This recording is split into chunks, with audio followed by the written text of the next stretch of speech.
Assalamualaikum warahmatullahi wabarakatuh. Berjumpa lagi dengan kami, yaitu DU Spasi NI AAA. Dimanapun teman-teman berada, semoga kita diberikan kesehatan oleh Allah Subhanahu wa Ta'ala dan selalu dilancarkan rezeki oleh Allah Subhanahu wa Ta'ala. Nah, teman-teman, pada hari ini kami akan menceritakan kisah Nabi Musa.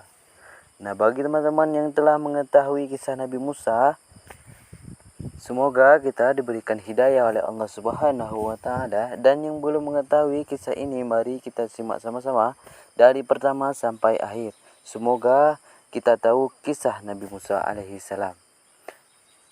Kalau ada kesalahan dan kenyangalan, teman-teman mohon komentar di bawah supaya kita selalu dalam kebenaran dan kami pun baru belajar. Ayo teman-teman, langsung saja ke kisahnya. Nabi Musa adalah salah satu dari ke-25 Nabi yang menjadi utusan Allah.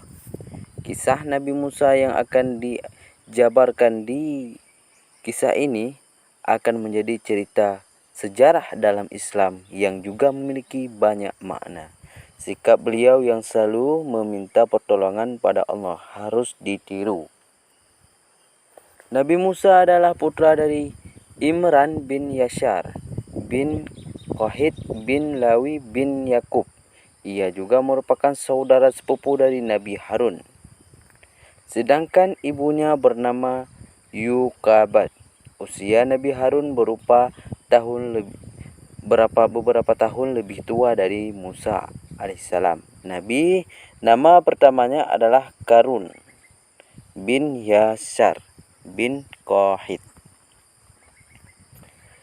Kisah Nabi Musa dari awal kelahiran hingga wafat. Nabi Musa pernah menjadi anak angkat dari Raja Fir'aun yang pada zaman itu terkenal sebagai raja yang zalim. Bagaimana cerita seru ini? Kisah Nabi yang satu ini, mari simak rangkuman kisah Nabi Musa yang dimulai dari awal kelahirannya sampai ia wafat. Nah, pada hari ini kita akan menceritakan kisah kelahiran Nabi Musa.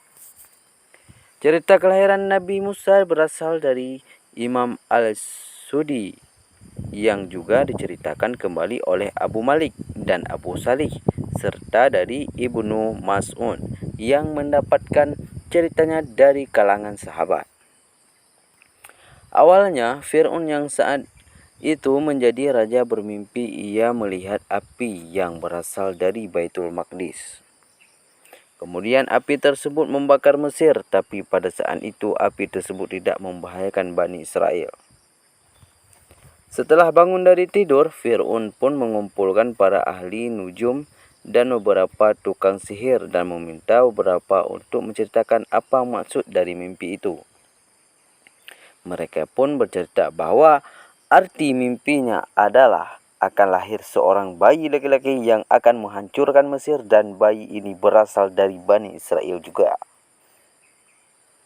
Sejak saat itu Fir'aun pun memerintahkan bala tentaranya untuk meniadakan setiap bayi lelaki yang lahir di Bani Israel. Ia meminta mereka akan membunuh bayi-bayi lelaki tersebut tanpa terkecuali. Setelah itu lahirlah Nabi Musa yang juga berasal dari kalangan Bani Israel. Nah, demikian kisah singkat pada hari ini. Besok sore kita akan melanjutkan masih di kisah Nabi Musa, yaitu Musa menjadi anak angkat Nabi Fir'aun. Jadi untuk hari ini cuma ini kisah singkat. Semoga bermanfaat bagi teman-teman. Wabillahi taufiq wal hidayah. Assalamualaikum warahmatullahi wabarakatuh.